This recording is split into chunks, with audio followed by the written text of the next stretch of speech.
Hello good evening guys आज हम reasoning का रिवीजन करेंगे। आज हम इस वीडियो में कौन कौन से चैप्टर पढ़ेंगे। मिरर इमेज यानी कि दर्पण प्रतिबिंब, वाटर इमेज यानी कि जल प्रतिबिंब, डाइस पासा, एम्बेडेड फिगर्स का मतलब छिपी हुई आकृति। फिगर कंप्लीशन में कोई भी फिगर दी हुई होगी, उसका कुछ पार्ट गायब होगा, वो बताना होगा कौन सा पार्ट आएगा। ब्लड रिलेशन यानी कि रक्त संबंध। सबसे पहले हम मिरर इमेज की बात करते हैं, दर्पण प्रतिबिंब। तो इसमें कॉन्सेप्ट क्या है कि पास की चीज़ तो पास रहती है मिरर के, और जो दूर की चीज़ है वो दूर रहेगी। ओरिएंटेशन में कोई फर्क नहीं पड़ता है, जो ऊपर की चीज़ है वो ऊपर रहेगी और जो नीचे की चीज़ है वो नीचे रहेगी। ट्रिक क्या है इसमें, ट्रिक जो मैं इस्तेमाल करता हूँ वो है टच पॉइंट वाली। टच पॉइंट वाली कैसे यूज़ करेंगे, एग्जाम्पल के थ्रू समझते हैं। ये क्वेश्चंस दे रखे हैं, फाइंड द मिरर इमेज। अब देखो हमें पता है ए के टच पॉइंट कौन कौन से हैं, ये टच पॉइंट है, ये टच पॉइंट है, ये मेजर पॉइंट है। एक चीज़ और क्या पता है हमें, पास की चीज़ पास, दूर की चीज़ दूर। तो ये वाला पॉइंट पास है, ये पास आएगा, यहाँ टच पॉइंट आ गया। ये वाला दूर है, यहाँ टच पॉइंट आ गया, और एक टच पॉइंट यहाँ है। क्योंकि ओरिएंटेशन पे कुछ फर्क नहीं पड़ता, तो जो ऊपर है वो ऊपर रहेगा, जो नीचे है वो नीचे। अब इन टच पॉइंट को मिला दो, मिला दिया, और ये बीच में तो देखो सिमेट्रिकल है, तो इस पर कुछ फर्क नहीं पड़ेगा। तो ए की मिरर इमेज ये हो गई। अब एन की कैसे बनाएंगे, देखो एन के टच पॉइंट कितने, 1 2 3 4, 4 टच पॉइंट है।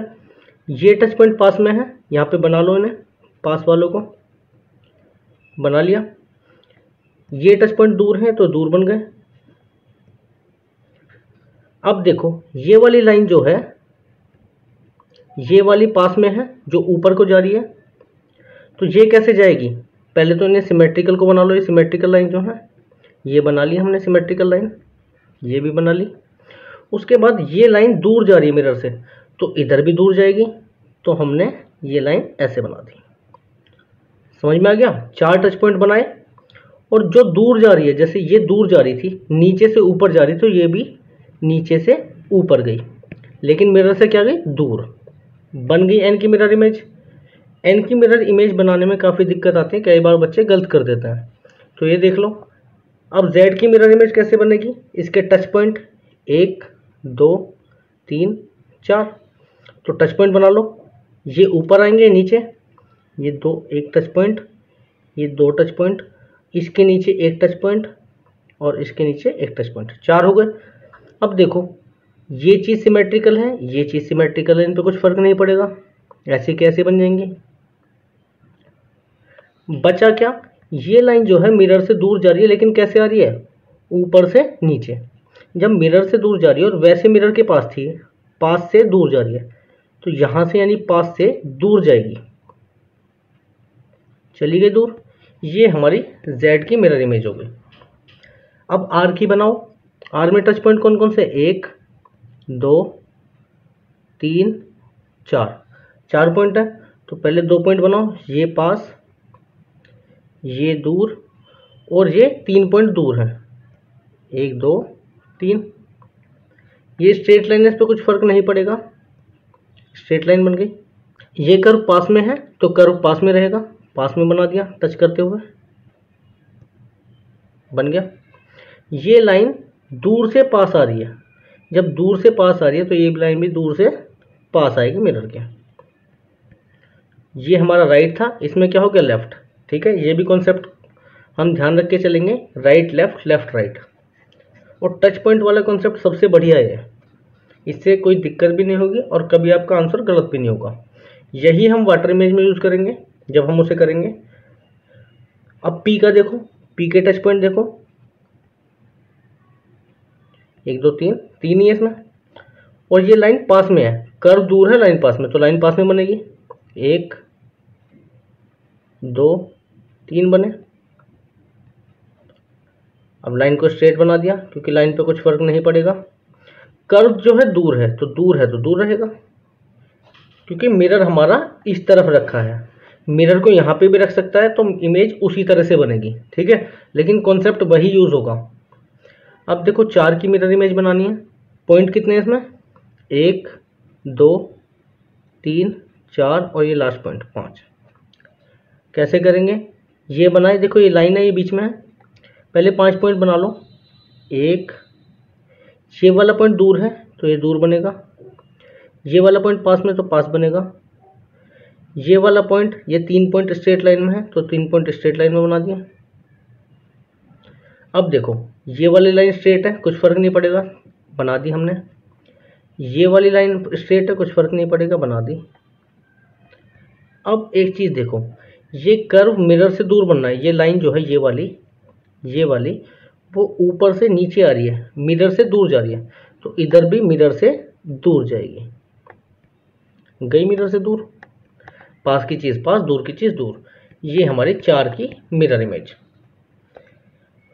अब देखो ऐसे क्वेश्चन बहुत आते हैं कि रमन की मिरर इमेज बनाओ। हमें पता है हम एन की मिरर इमेज बनानी सीख गए।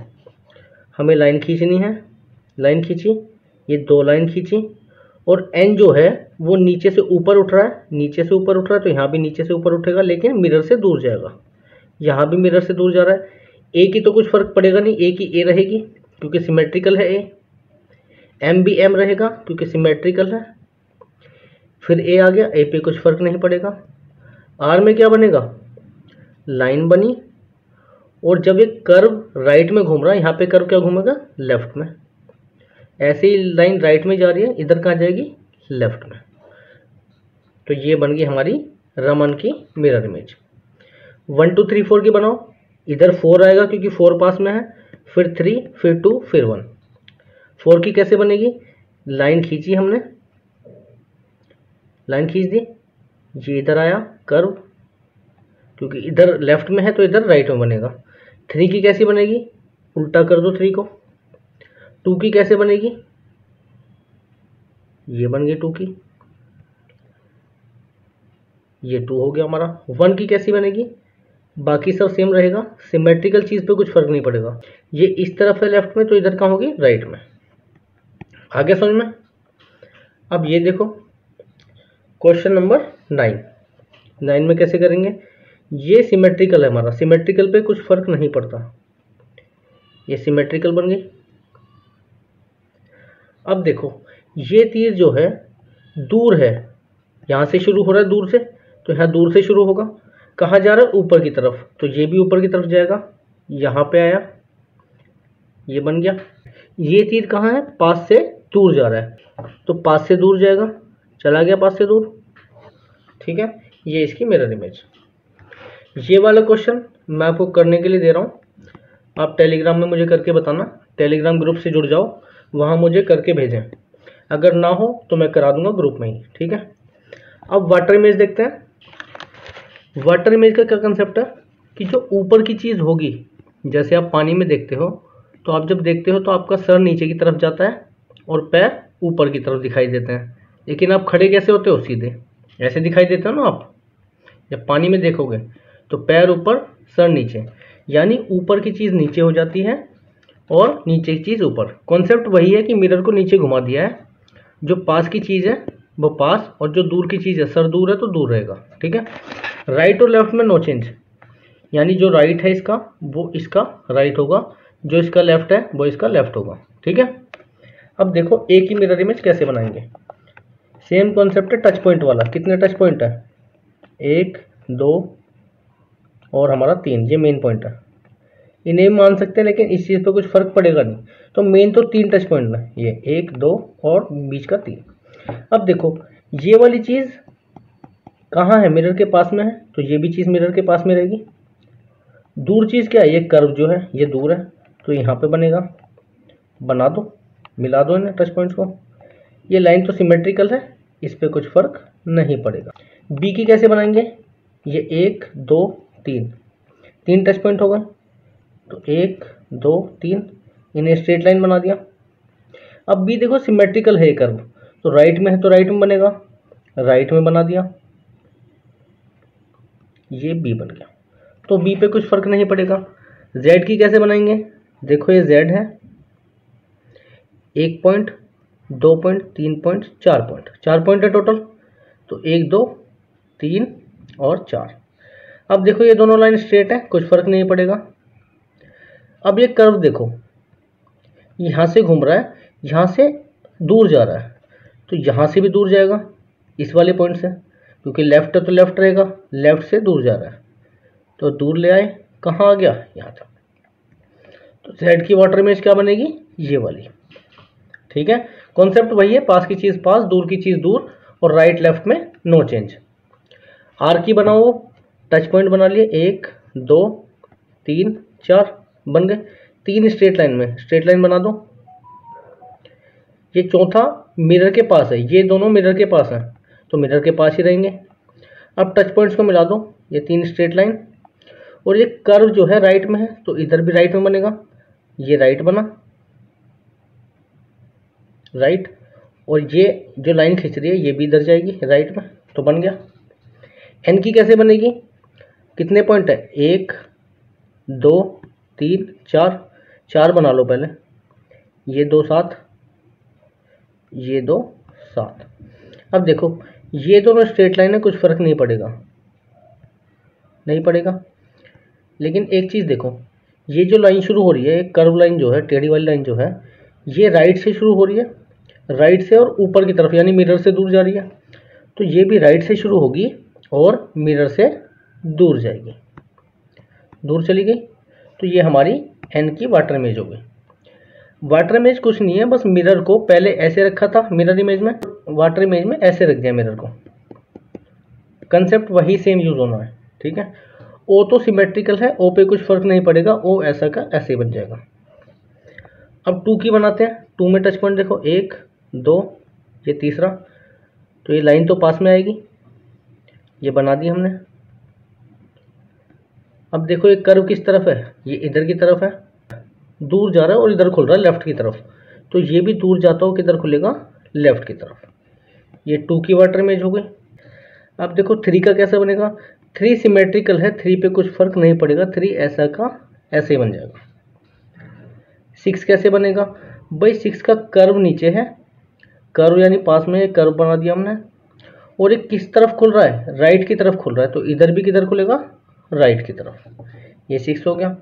तो आई होप समझ में आ गया होगा आपको कॉन्सेप्ट इसका। अब क्वेश्चन कर लेते हैं। देखो राज वाला तुम खुद करना, मैं सुमन का करा देता हूँ, ये वाला आसान है, ये मुझे टेलीग्राम ग्रुप में करके भेजना। सुमन का बनाएंगे, देखो ये एस है, ये एस है, और कर्व ऐसे जा रहा है, यहाँ से शुरू हो रहा है, जब नीचे से ऊपर की तरफ उठ रहा है यानी मिरर से दूर जा रहा है, तो ये भी मिरर से दूर जाएगा, गया, और ऐसे घूम रहा है, ऐसे घुमा दिया नीचे की तरफ, यानी जो चीज़ दूर जाएगी वो दूर पहुंचा दी हमने, और अब ऐसे घुमा दिया, ये एस बन गया। यू में कुछ दिक्कत नहीं है, बस यू की ओरिएंटेशन चेंज हो जाएगी, क्योंकि यहाँ पे कर्व पास में है और ये चीज़ दोनों दूर हैं, तो ये चीज़ दोनों दूर बना दी, और ये कर्व यहाँ पे आ जाएगा, ये यू हो गया। एम में क्या होगा, ये दोनों पॉइंट पास में है तो पास में रहेंगे, ये वाले 1 2 और ये 3 ये दूर हैं तो दूर रहेंगे, मिला दो अब इन्हें, ये एम बन गया। ए में भी यही फर्क होगा, कैसे बनेगा, क्योंकि ये दोनों पॉइंट पास में मिरर के तो पास में रहेंगे। एन कैसे बनेगा, मैंने बताया है एन का बनाना कैसे बनाएंगे, ये मिला दिया, और ये लाइन जो है राइट से उठ के दूर जा रही है, राइट से उठ के दूर आ गई, बन गया। 2 4 5 6 ये वाली भी तुम खुद करके बताना, मुझे ग्रुप में करके भेजना, अगर आप पर नहीं होगी तो मैं करवाऊंगा उसे। अब इसका देख लेते हैं कैसे बनेगा। इसमें देखो ये बीच वाली तो सिमेट्रिकल है, तो इस पर कुछ फर्क नहीं पड़ेगा, तो इसे ऐसा का ऐसा बना दो, बना दिया, ठीक है। अब देखो ये वाली लाइन सिमेट्रिकल है, ये भी सिमेट्रिकल है, ये भी सिमेट्रिकल है, ये भी सिमेट्रिकल है, तो पहले तो लाइन बना दो, 4 लाइन, 1 2 3 और चौथी है 4। ये वाला मिरर के पास है तीर, तो मिरर के पास रहेगा, ये मिरर से दूर है, लेकिन किस तरफ जा रहा है तीर, लेफ्ट हैंड साइड में, तो इधर भी लेफ्ट हैंड साइड में जाएगा। ये वाला मिरर से दूर जा रहा है, ऊपर जा रहा है, तो ये भी मिरर से दूर जाएगा, राइट हैंड साइड वाला।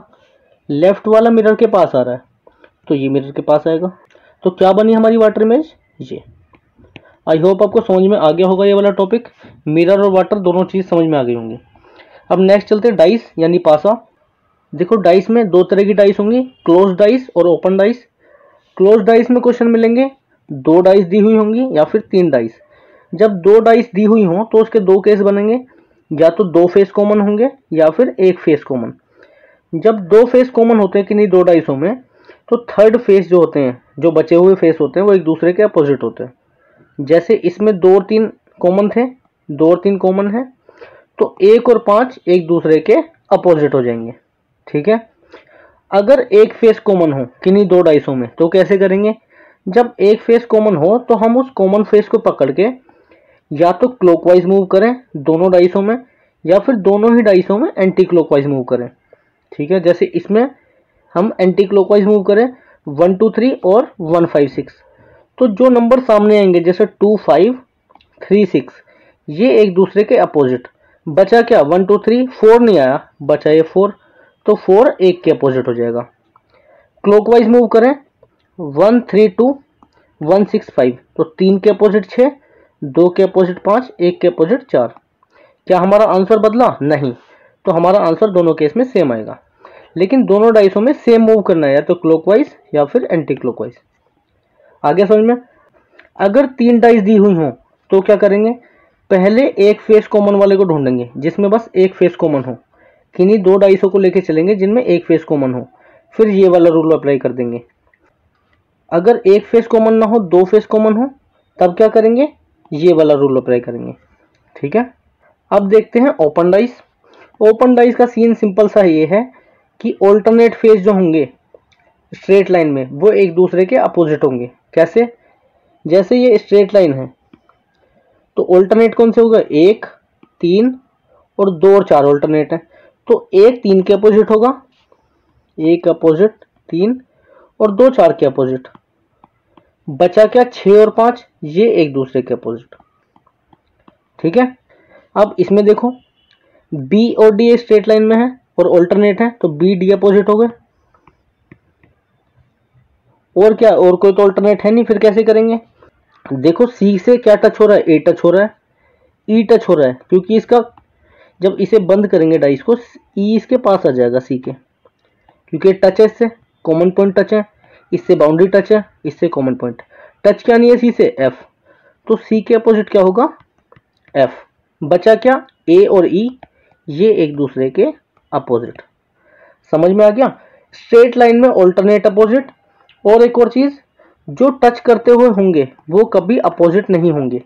तो ए टच कर रहा था सी को और ई भी टच कर रहा था, पॉइंट टच है ना इनका, तो ये अपोजिट नहीं हो सकते सी के। बचा क्या? एफ, सी एफ के अपोजिट। बचे क्या? ए और ई, ये एक दूसरे के अपोजिट। अब क्वेश्चन कर लेते हैं।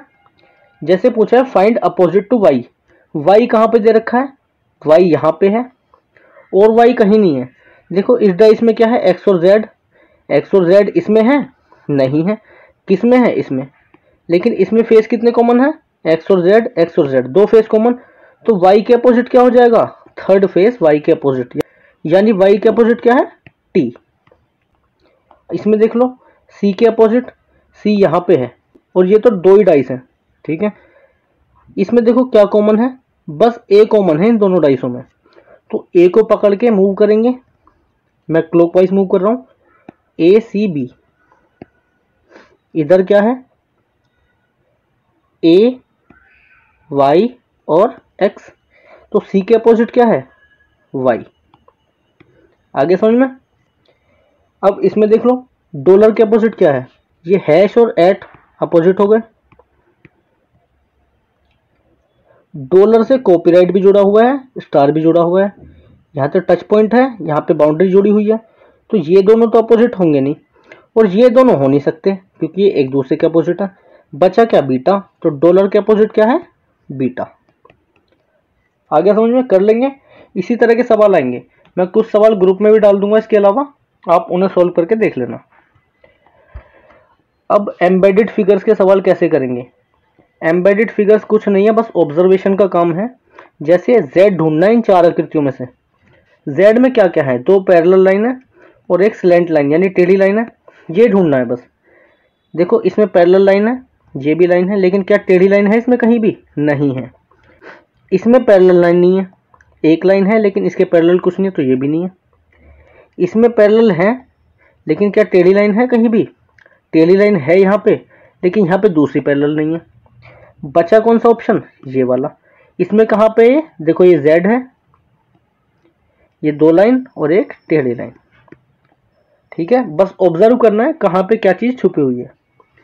जैसे इसमें T ढूंढना है तो एक लाइन ऐसे ढूंढनी है और एक परपेंडिकुलर लाइन।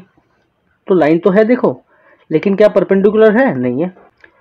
इसमें है लेकिन उल्टी है, लेकिन हमें डायरेक्शन कैसी देखनी है? ऊपर से नीचे। ये नीचे से ऊपर है तो ये नहीं है।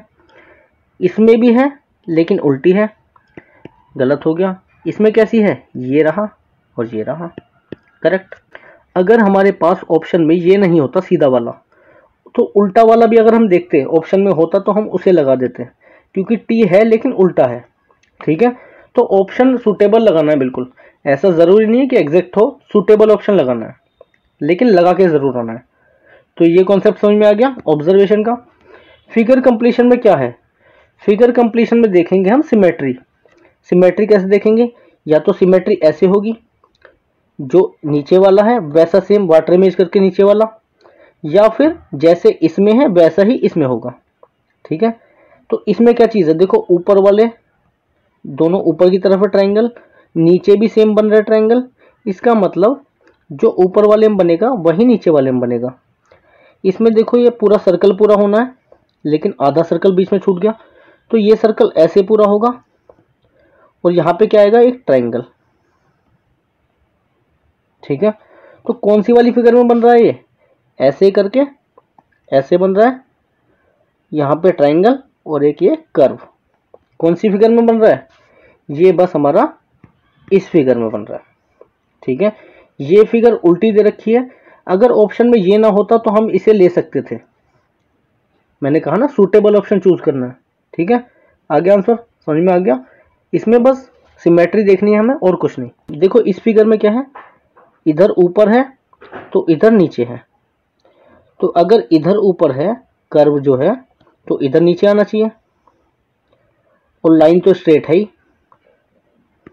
तो ये कुछ ऐसी फिगर बनेगी, कर्व नीचे और लाइन ऊपर। ठीक है, कौन सी फिगर में बन रही है? ऑप्शन नंबर ये सी है, ऑप्शन नंबर सी। आगे समझना भाई। अब करेंगे ब्लड रिलेशन यानी रक्त संबंध। तो इसमें क्या क्या चीज मेन है? फैमिली ट्री बनाएंगे हम। मैं मेल को रिप्रेजेंट करता हूँ ट्रायंगल से और फीमेल को सर्कल से। और चीज क्या है इंपॉर्टेंट? जो सेम जनरेशन होंगे, जैसे बहन भाई हो गए, पति पत्नी हो गए, दादा दादी, वो अलग अलग लेवल पर रहेंगे। सेम जनरेशन वाले सेम लेवल पे, पति पत्नी भाई बहन एक लेवल पर रहेंगे, दादा दादी एक लेवल पर रहेंगे। लेकिन जो नीचे जनरेशन वाले हैं वो नीचे आएंगे, और जो ऊपर वाली जनरेशन के हैं वो ऊपर आएंगे। ब्रदर सिस्टर को कैसे शो करेंगे? ये ब्रदर है और उसी लेवल पर उसकी सिस्टर, ये सिस्टर हो गई। हस्बैंड वाइफ में क्या चेंज करेंगे? ये हस्बैंड बीच में लगाएंगे प्लस का निशान, क्योंकि अगर प्लस नहीं लगाएंगे तो ब्रदर सिस्टर हो जाएंगे ना वो। तो ये हस्बैंड और ये वाइफ। लैंग्वेज पे फोकस करना है कि क्वेश्चन क्या बोल रहा है। कई बार हमें क्वेश्चन पढ़ना आता है, लेकिन क्या होता है हम लैंग्वेज को अच्छे से नहीं समझते और हमारा क्वेश्चन गलत हो जाता है। ठीक है, तो इन सभी बातों को ध्यान रखते हुए हम सवाल सॉल्व करेंगे। इसमें 3 तरह के सवाल होते हैं। पजल बेस्ड, पॉइंटिंग फॉर्म में डायरेक्ट और इनडायरेक्ट पॉइंटिंग होती है। डायरेक्ट पॉइंटिंग कौन सी होती है? कि भाई जिसकी तरफ हम इशारा कर रहे हैं उसी के बारे में बता रहे हैं। इनडायरेक्ट कौन सी होती है? जिसकी तरफ इशारा कर रहे हैं उसके बारे में ना बता के किसी और के बारे में बता रहे हैं। फिर होते हैं कोडेड। हम तीनों पढ़ेंगे। पहले देखो हम कैसे बनाएंगे। A is the father of B. Language पढ़ना सीखो। A is the father of B.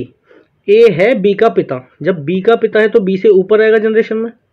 और ए का हमें जेंडर पता है, ए मेल है, फादर है मेल है, तो ए के ऊपर ट्रायंगल बनाया क्योंकि मेल को हम ट्रायंगल से रिप्रेजेंट कर रहे हैं, और बी को इसके नीचे।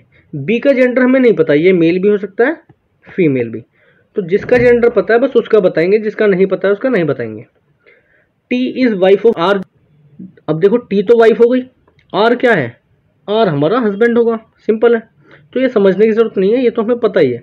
जब टी वाइफ है आर हस्बैंड होगा, और आर के ऊपर ट्रायंगल क्योंकि मेल है। P is maternal uncle of Q. P Q का मामा है, पी है मामा। तो पहले तो क्यू की माँ बनाएंगे, क्यू की माँ हो गई ये, इसका नहीं पता हमें कुछ भी। और इसका भाई होगा मामा, तो इसका भाई कैसे बनाएंगे, साथ में और ट्रायंगल बना के। तो P ये आ गया और Q यहाँ पे आ गई, ठीक है। QP की क्या है, ये इसकी है भांजी, लेकिन P क्या है, P है मैटरनल अंकल या फिर मामा। S is grandfather of N, यानी S N का दादा है। जब S दादा है तो S ऊपर आएगा, N नीचे, तो N बनाया।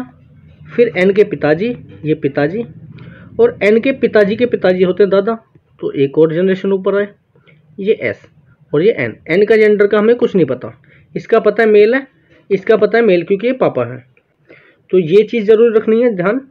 Show gender of only those whose gender is known, जिसका जेंडर पता है बस उसका जेंडर बताएं। अब ये देखो क्वेश्चन, देखो puzzle based. A is father of B, C is daughter of A, D is son of C, how is D related to B, how is B related to D। दो तरह के question है। पहले family tree बनाओ।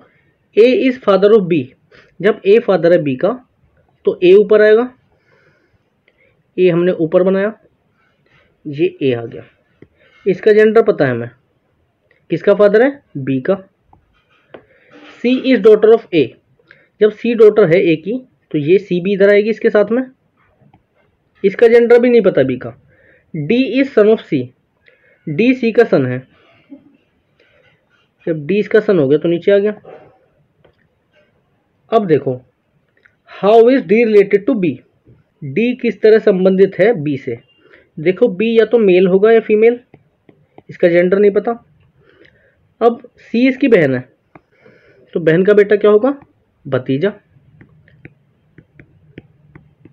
भतीजो क्या कहेंगे, नेफ्यू। इसमें नेफ्यू कर लेना ऑप्शन में, ये भतीजा है, भांजा नहीं है, ठीक है। अब पूछा है how is B related to D, B कैसे रिलेटेड है D से। B D का क्या है, तो B का जेंडर तो हमें पता नहीं है, तो कौन हो सकता है, या तो मामा हो सकता है या फिर मौसी। मेल हुआ तो मामा और मम्मी की बहन है तो मौसी। जब जेंडर का पता होता तो हम बता देते कि मामा है या मौसी, लेकिन इस केस में क्या, या तो मामा या फिर मौसी। समझ में आ गया फैमिली ट्री। अब आगे का क्वेश्चन करते हैं। In a family A is husband of B, जब ए हस्बैंड है बी का, ये ए हो गया, हस्बैंड है बी का तो ये प्लस आएगा बीच में, ये फीमेल हो गई B. C is son of A, ये सी हो गया इसका son. D is daughter of A, D daughter है तो ये पास में आएगी इसके क्योंकि बहन हो गई इसकी। F is daughter of G, F और जी का कुछ नहीं पता। C is father of F, जब सी फादर है एफ का तो ये एफ नीचे आ गया, है ना। और क्या है, एफ इज डॉटर ऑफ जी, जब एफ डॉटर है जी की तो जी इधर आएगा हमारे। अब जब ये इसका फादर था और ये इसकी भी डॉटर है, इसका मतलब ये मदर हो गई, तो ये दोनों हस्बैंड वाइफ हो गए। क्वेश्चन क्या पूछा है, how is A related to F, A F से किस तरह से रिलेटेड है। देखो ए कौन है, एफ के पिता का पिता, तो कौन हो गया, दादा हो गया, ए हो गया दादा, grandfather. How is C related to B, C B से किस तरह से रिलेटेड है। देखो ए का बेटा सी और इसकी वाइफ है बी, जब ये दोनों हस्बैंड वाइफ हैं, इसका बेटा है सी तो बी का ही बेटा है, तो सी किस तरह से रिलेटेड है बी से, सी हो गया इनका बेटा, बी का, ए का भी बेटा और बी का भी बेटा। How is G related to B, G कैसे रिलेटेड है। देखो इसकी वाइफ है जी, सी की वाइफ है और ये बी का बेटा है, तो बेटे की बहू होगी ना जी, तो जी इस तरह से रिलेटेड है, बेटे की बहू या फिर डॉटर इन लॉ। आगे सुनना। अब ये देखो पॉइंटिंग फॉर्म वाले कैसे करेंगे। Pointing towards Gopal, Rekha says he is the son of only son of my father in law, how is Gopal related to Rekha. अब हिंदी में पढ़ते हैं इस सवाल को। गोपाल की ओर इशारा करते हुए रेखा ने कहा, वह मेरे ससुर के इकलौते बेटे का बेटा है ना। तो क्या करेंगे, जहाँ पे भी मेरे आ रहा है या माई आ रहा है, जो हमारा लेखक कह रहा है, रेखा बोल रही है, तो रेखा से रिलेटेड जो वर्ड आएगा तो माई, जैसे माई आया, माई फादर इन लॉ, तो इन दोनों पे पहले फोकस करेंगे। रेखा के फादर इन लॉ, रेखा के फादर इन लॉ को कैसे करेंगे? अरे ये रेखा है, फादर इन लॉ कैसे हो गए? ये रेखा का हस्बैंड है और इसके पिताजी, ये पिताजी होगा। ही is the son of, only son of my father in law, इसके फादर इन लॉ का ओनली सन कौन हो गया? रेखा का हस्बैंड, और उसका भी सन, इसका सन, ये हो गया। तो ये तो हमारी रेखा हो गई, ये इसका हस्बैंड, और गोपाल कौन है? इसका सन, इसके हस्बैंड का। समझ में आ गया? एक बार फिर से समझा देता हूँ। He is the son of, only son of my father in law, कौन? Gopal. He is the son of, only son of my father in law, Rekha के फादर इन लॉ का ओनली सन, रेखा का हस्बैंड, और उसका भी बेटा है गोपाल, तो ये गोपाल आ गया। How is Gopal related to Rekha? तो गोपाल क्या है? रेखा का सन, यानी कि बेटा। आगे समझ में? या तो रेखा की जगह खुद को रख लो, या फिर ऐसे फैमिली ट्री बना लो, है ना। फोकस किस चीज़ पे करना है? जहाँ पे भी माई, यानी कि जो बोल रहा है उससे रिलेटेड जो वर्ड पहले आ रहा है उसे फोकस में रख लेना है, और फिर उसके अकॉर्डिंग ट्री बना लेना है। आगे समझ में? अब नेक्स्ट चलते हैं। Pointing towards a man, a woman says his father.